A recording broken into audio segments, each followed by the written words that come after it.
as you're going along on your journey, how many other females do you see in your travels From a sales side of things, from the sales side? it's very few and far between. I think in my inside sales class, so that's the entry level sales position that most teams have.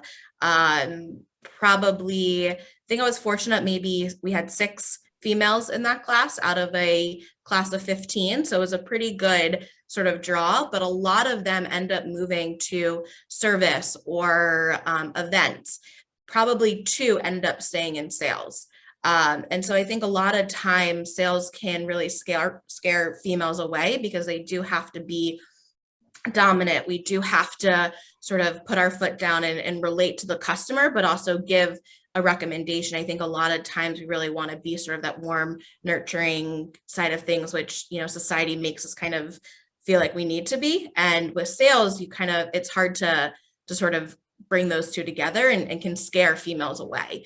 But what we really try and do is show how sales is great and how you can be a successful female within it.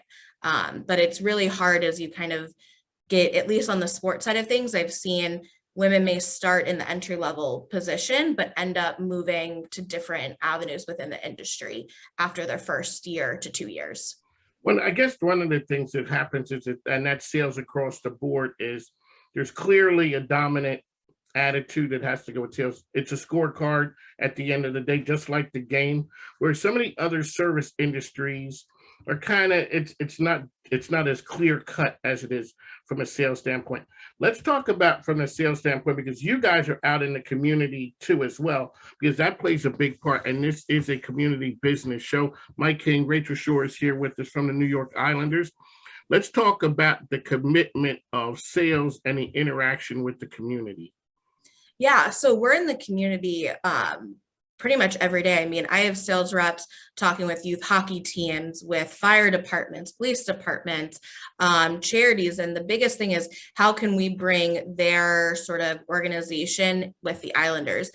For my side of things, I pretty much now primarily oversee our groups department, and it's really easy to bring them simultaneously together, because when you're putting a group outing, the game itself, whether it's a hockey game or a baseball game or football game, is really just an added bonus. The biggest thing is getting them out, doing something outside of what they normally are doing, and getting people together to socialize or even come together and sort of, for our first responders, enjoy a night out where they're not thinking about sort of the hard stuff that they have to do on a day-to-day basis.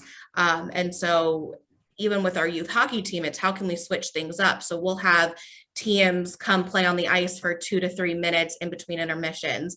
We'll run our ice post game, so teams can rent the ice for an hour. And it's how can you feel like you're a part of our team and we're a part of your community, and how can we bring those together? So the biggest thing is like, hey, come out to an Islanders game and enjoy just hanging out and being together and hopefully seeing the team win.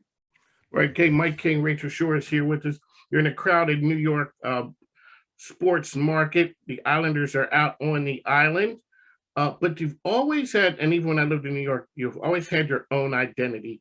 It was like, the New York Daily News was sort of the Islanders paper. And that's where you kind of ruled out there. How do you, as the sales director, find your place in that crowded market so that you're able to get market share of not just the revenue dollars, but also the feelings and love and attention?